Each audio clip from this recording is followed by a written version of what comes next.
Question 1. A 65-year-old male presents for his annual physical examination. During the visit, the physician performs a routine health risk assessment and counsels the patient on smoking cessation. The patient has no new complaints or abnormal findings. What is the appropriate E/M code for this encounter? I. 99,214. B. 99,397. C. 99,387. D. G0439. Answer B. 99,397. This question tests your knowledge of preventive medicine E/M codes. The keyword annual physical examination immediately points to the preventive medicine service codes, not established patient office visit codes 99211-99215 or new patient preventive codes. Since the patient is 65, the correct established patient preventive visit code is 99,397, which covers patients age 65 and over. These codes are age-specific and are used when a patient receives a periodic comprehensive preventive health evaluation without a significant, separately identifiable problem requiring an additional E/M service. Remember to always consider the patient's age when selecting preventive medicine E/M codes. Question 2. A patient presents to the emergency department with severe chest pain and shortness of breath. The physician performs a detailed history, detailed examination, and moderate medical decision-making.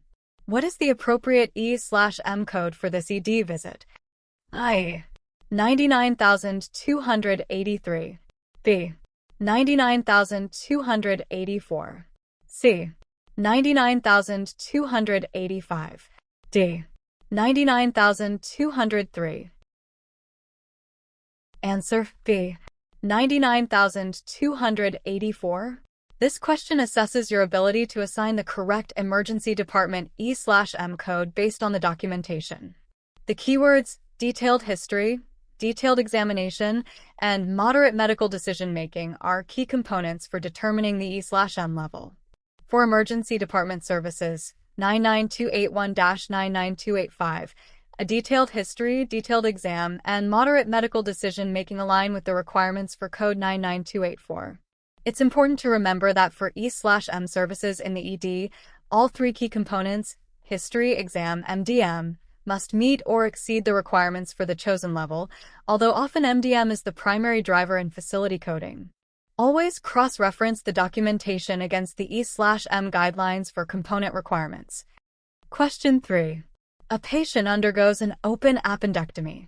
During the same operative session, the surgeon notes and removes a small umbilical hernia that was not previously diagnosed. How should the removal of the umbilical hernia be coded? I. As a separate procedure with modifier 59. B. It should not be coded separately, as it is incidental to the appendectomy. C. As a separate procedure without a modifier. D.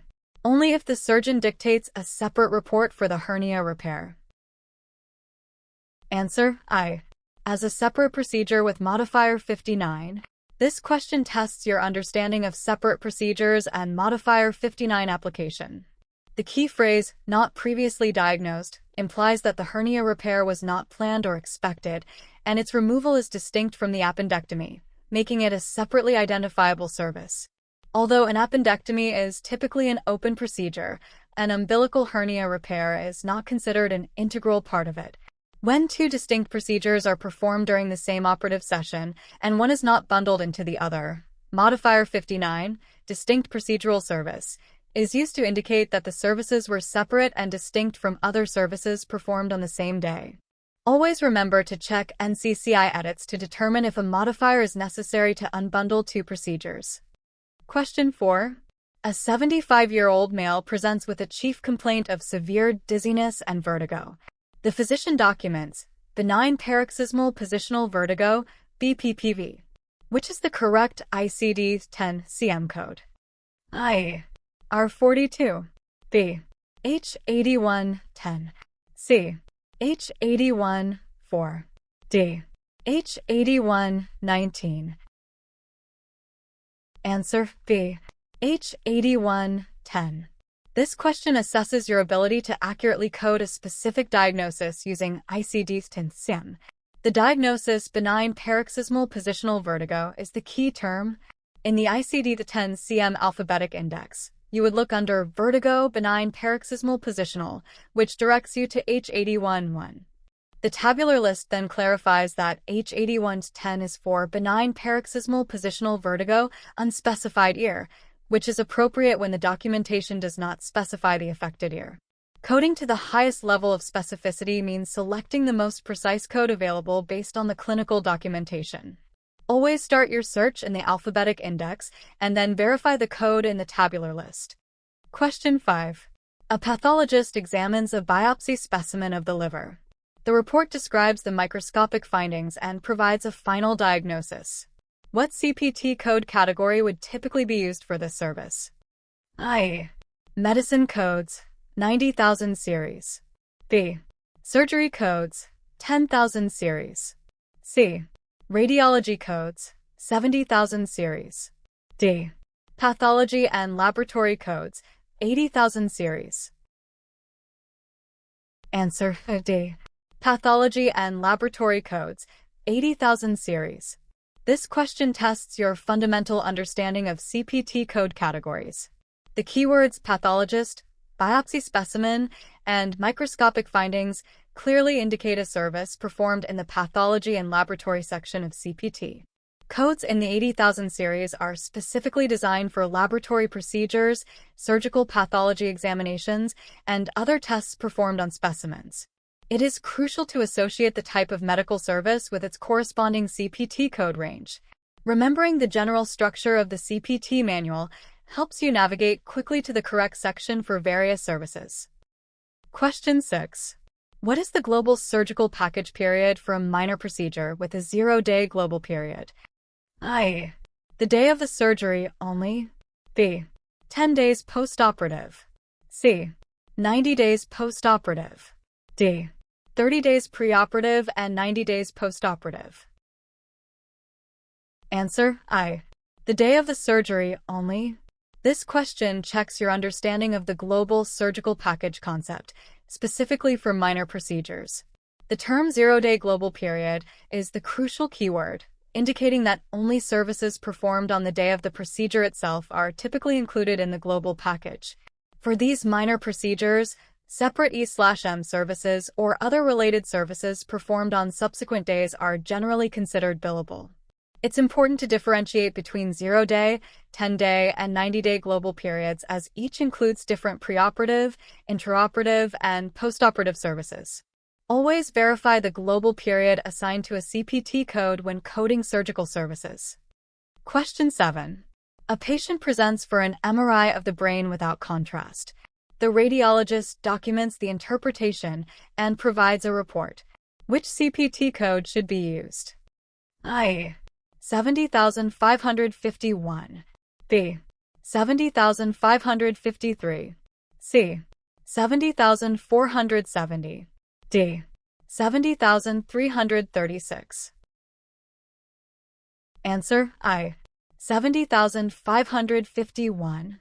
This question tests your ability to select the correct CPT code for a radiology service.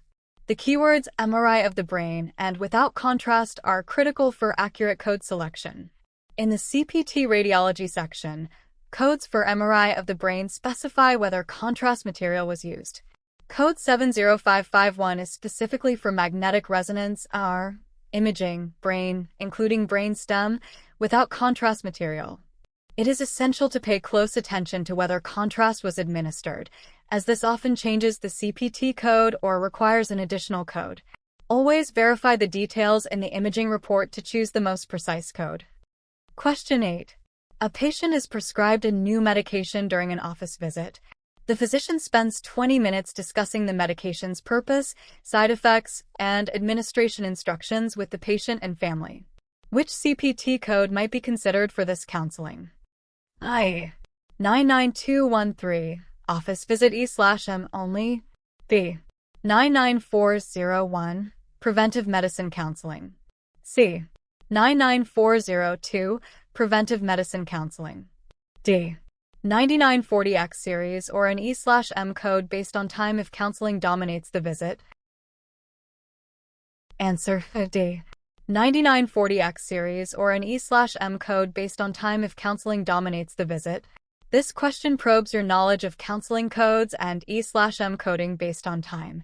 The keyword, discussing the medication's purpose, side effects, and administration instructions, indicates medical counseling.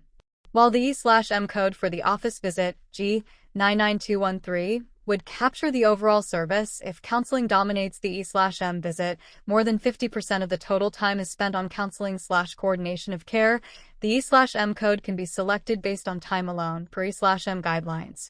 Separately billable counseling codes from the 99401 to 99404 series, preventive medicine counseling and/or risk factor reduction intervention, are typically for distinct, separate counseling unrelated to a specific presenting problem.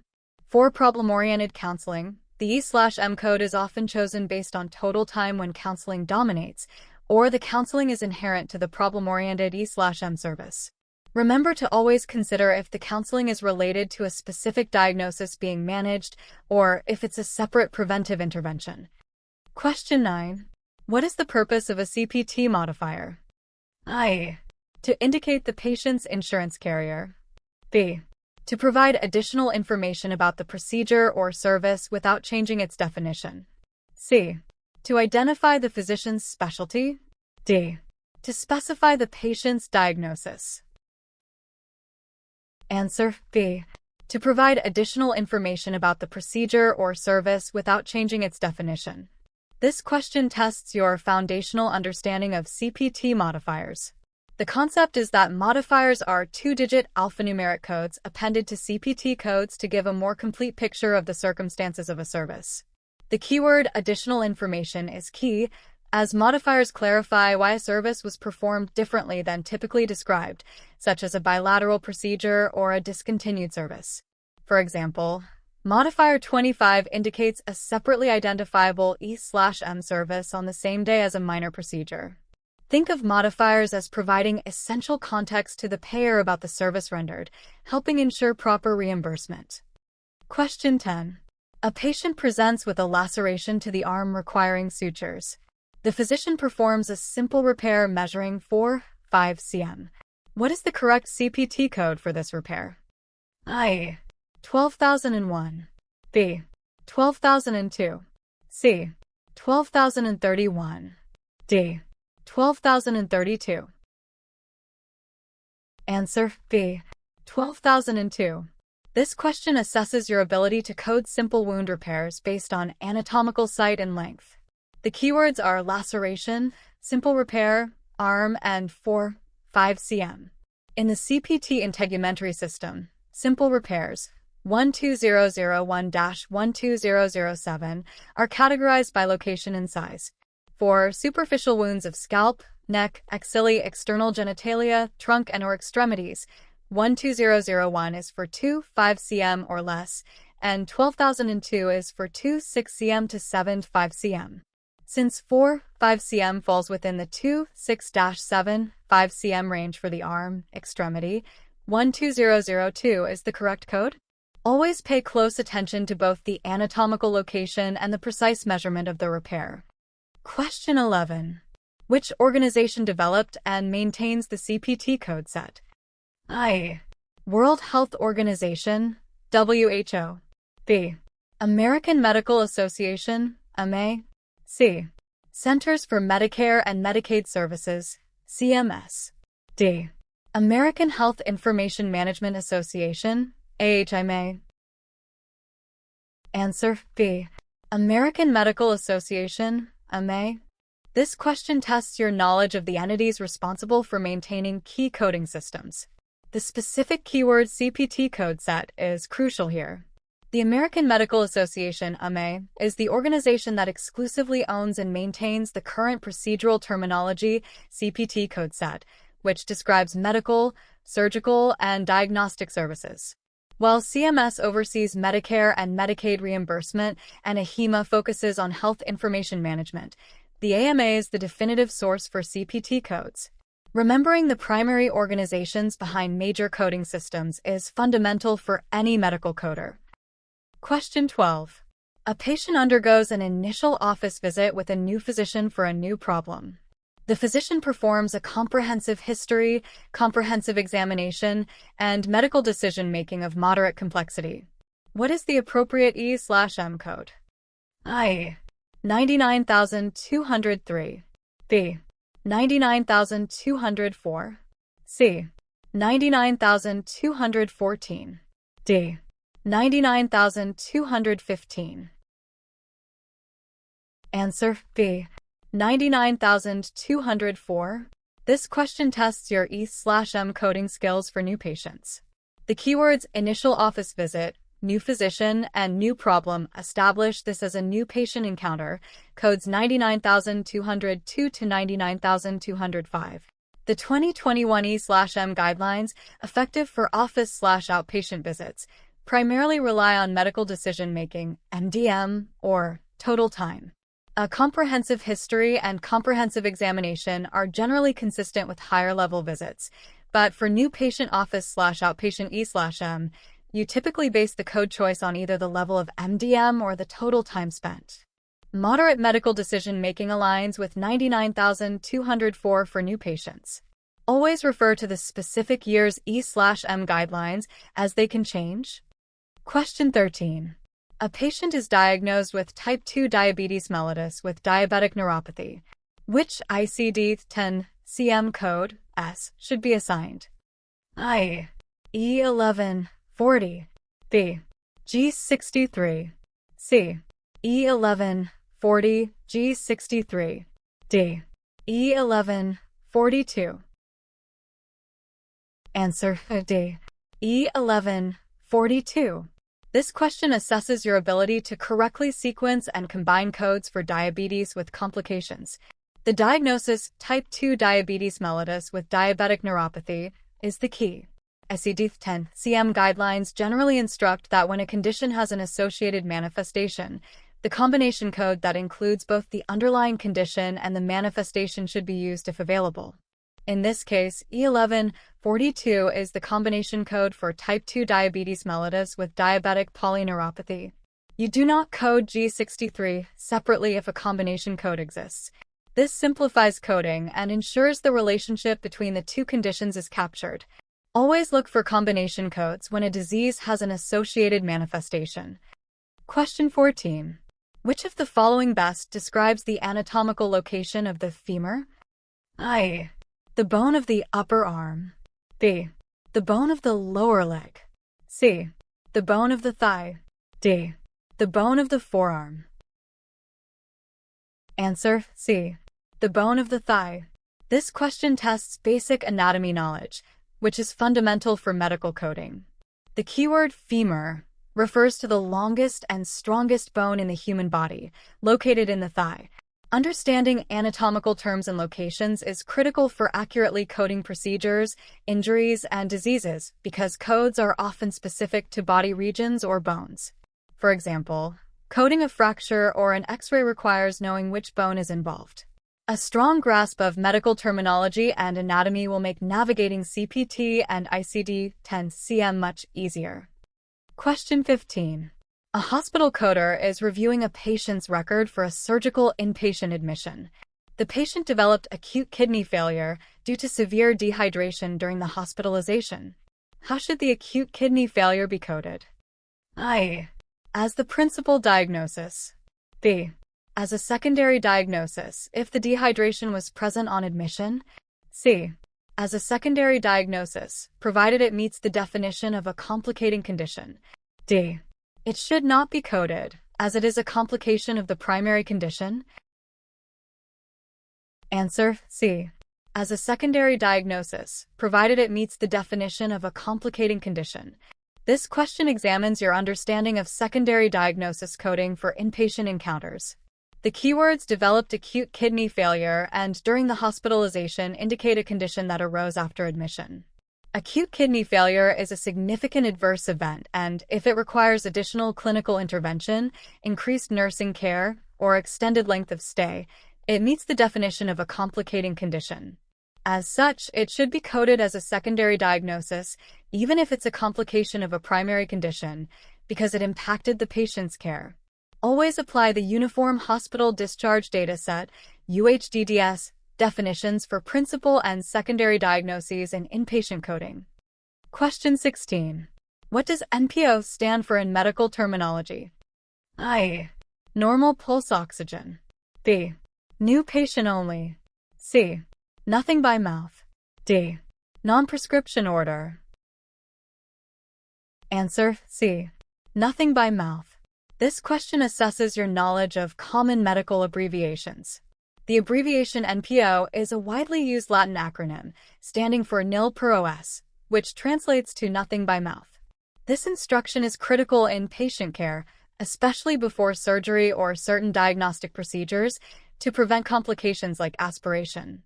Understanding common abbreviations is essential for medical coders to accurately interpret physician documentation and ensure patient safety.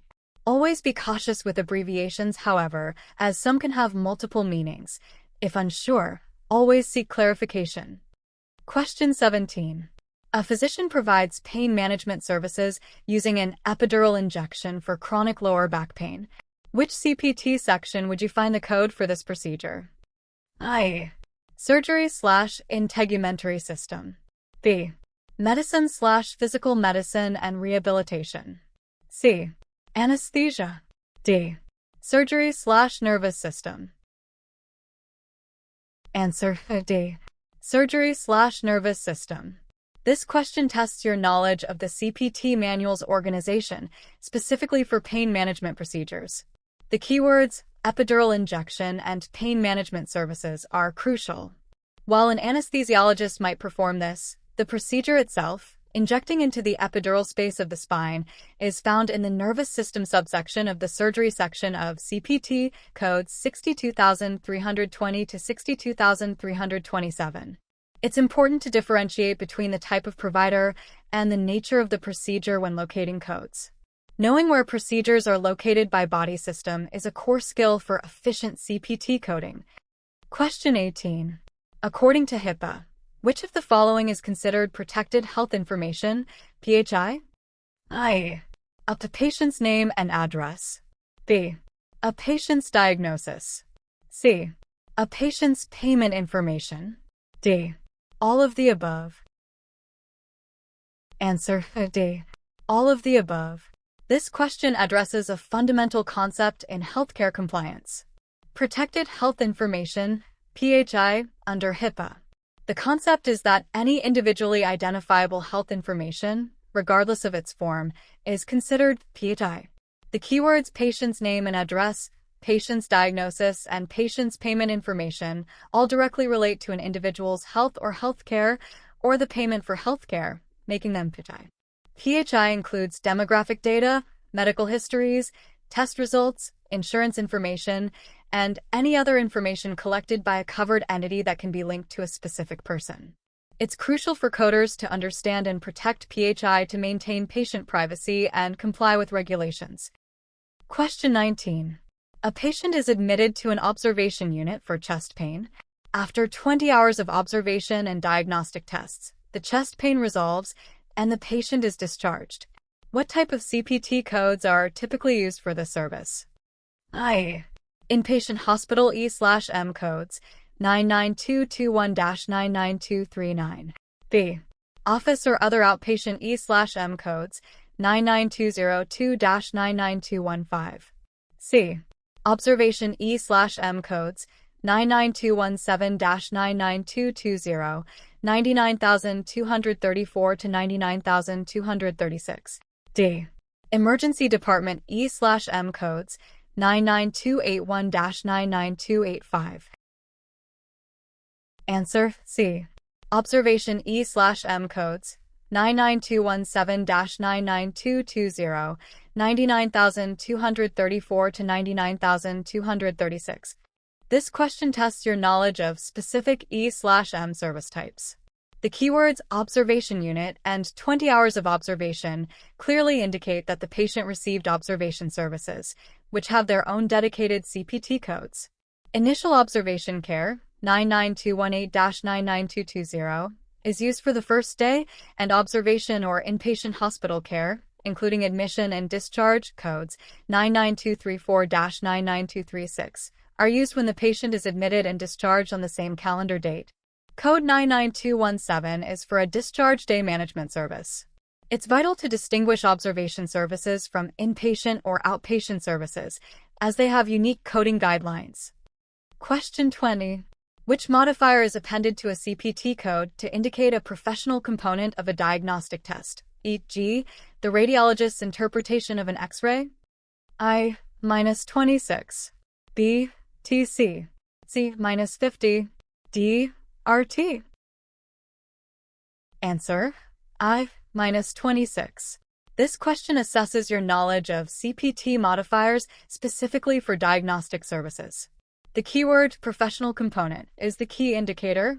Modifier 26 is used to report the professional component of a service, such as the physician's interpretation and report for an imaging study or a pathology specimen. In contrast, modifier TC, technical component, is used to report the equipment, supplies, and technical staff involved in performing the test. Understanding these distinct components is essential for accurate billing, as payers often reimburse the professional and technical components separately. Question 21. A patient with a history of hypertension presents for routine follow-up. The physician manages the hypertension, reviews labs, and discusses medication compliance. What is the correct ICD-10 CM code for the hypertension? I-10. B. I-10-0. C.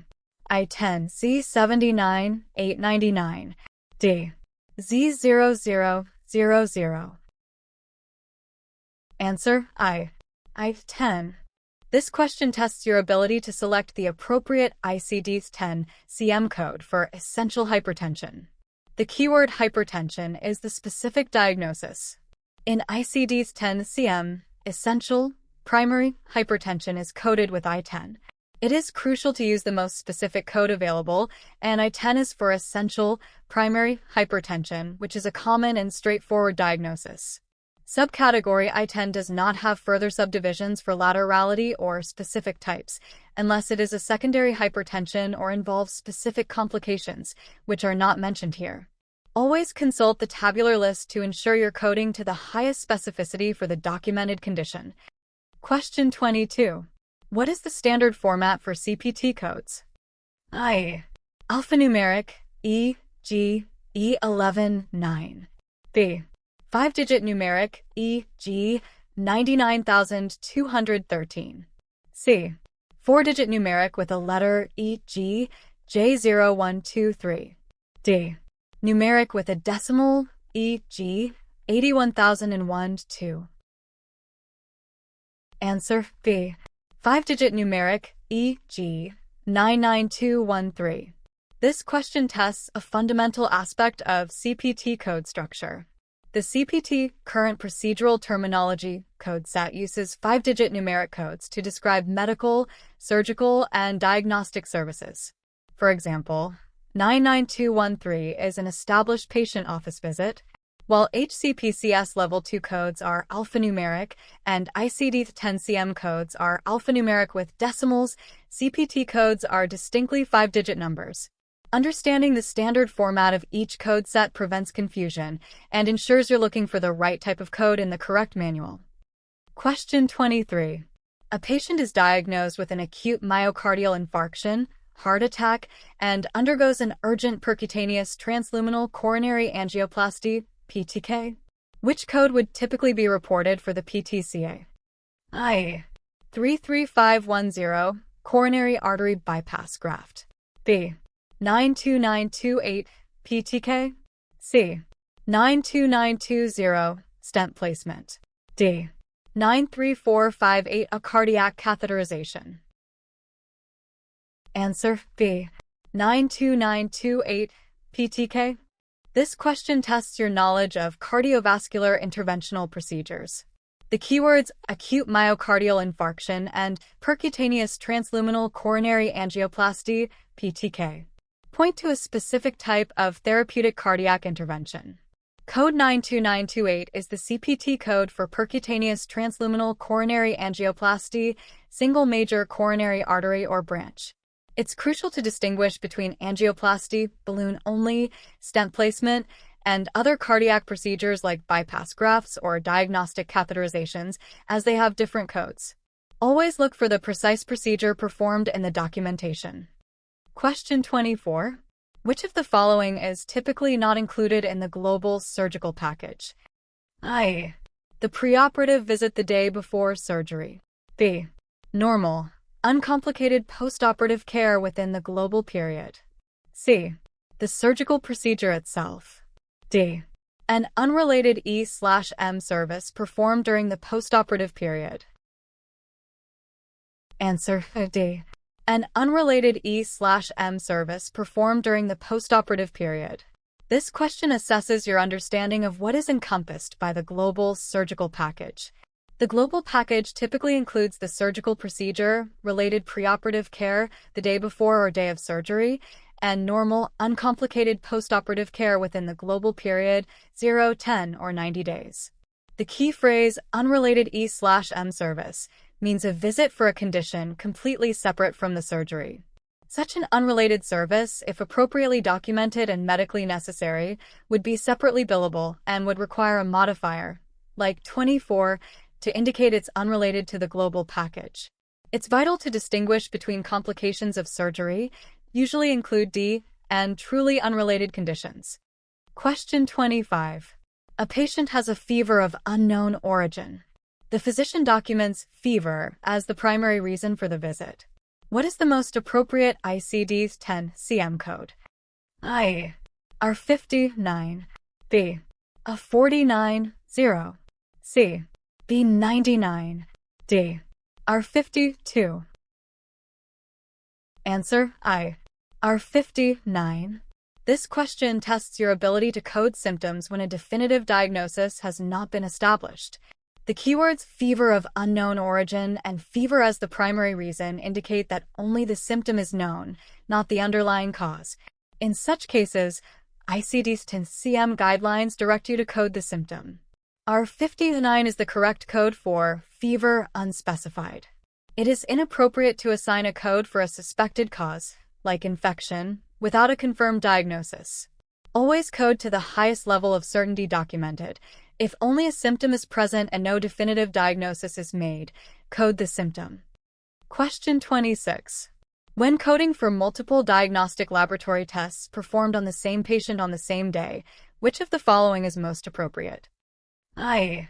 Code only the most expensive test. B.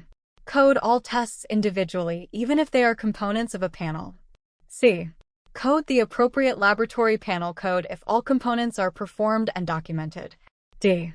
Code each component test separately using modifier 59. Answer C.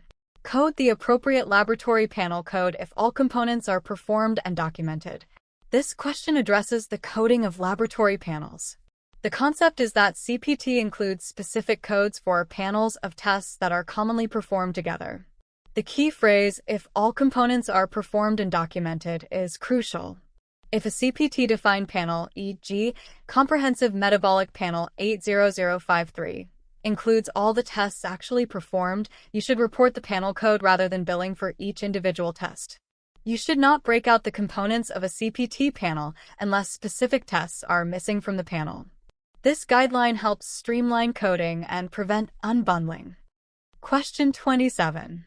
What is the term for the process of assigning numerical or alphanumeric codes to medical diagnoses and procedures? A. Medical billing. B. Health information management. C. Medical coding. D. Revenue cycle management. Answer C. Medical coding. This question tests a foundational definition in the field. The phrase assigning numerical or alphanumeric codes to medical diagnoses and procedures is the direct definition of medical coding. Medical coding is the transformation of healthcare diagnoses, procedures, medical services, and equipment into universal medical alphanumeric codes. This process is distinct from medical billing, which involves submitting claims, or health information management, a broader field D. Understanding this core definition is essential for anyone entering the medical coding profession. Question 28. A patient is seen by a cardiologist for follow-up of stable atrial fibrillation. The physician documents a brief history, a problem-focused exam, and straightforward medical decision-making. What E/M code would be appropriate for this established patient office visit? I. 99,212. B. 99,213. C. 99,214. D. 99,203. Answer: I. 99,212. This question assesses your E/M coding for established patient office visits. The keywords established patient, brief history, problem-focused exam, and straightforward medical decision-making are crucial for determining the E/M level. For established patient office visits, 99211-99215, the code selection in 2021 and beyond is typically based on the level of medical decision-making, MDM, or the total time spent. Straightforward medical decision-making aligns with code 99212 for an established patient office visit. Always review the detailed MDM definitions, number and complexity of problems, amount and/or complexity of data, risks of complications/morbidity/mortality to ensure accurate level selection. Question 29. A patient is prescribed a 10 mg dose of a medication that comes in 5 mg vials. The CPT/HCPCS code for this medication specifies per 5 mg. How many units should be billed? I. 1 unit. B. 2 units. C. 5 units. D. 10 units. Answer: B. 2 units. This question tests your ability to correctly calculate units for drug administration. The keyword per 5 mg and the prescribed 10 mg dose are the critical pieces of information. If the code represents 5 mg and the patient received 10 mg, you would divide the total dose by the unit dose. 10 mg/5 mg equals 2 units. It is essential to carefully read the descriptor for injectable drugs, as units are almost always based on a specific dosage increment, e.g., per 10 mg, per 1 mg, per 100 IU. Billing the correct number of units is vital for accurate reimbursement and compliance. Question 30. Which of the following is a key element of the OIG work plan? I. Providing a list of all CPT and ICD-10 CM codes. B. Outlining areas of healthcare fraud and abuse that will be investigated. C.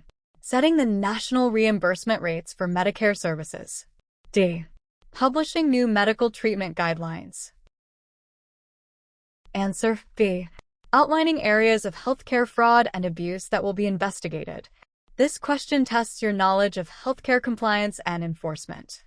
The keyword OIG work plan refers to the annual publication from the Office of Inspector General, OIG.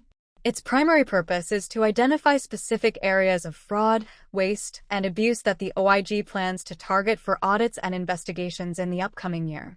For coders, understanding the OIG work plan is crucial as it highlights areas of high risk, helping providers focus their compliance efforts and avoid common pitfalls. Always stay informed about compliance initiatives to protect your organization from potential penalties.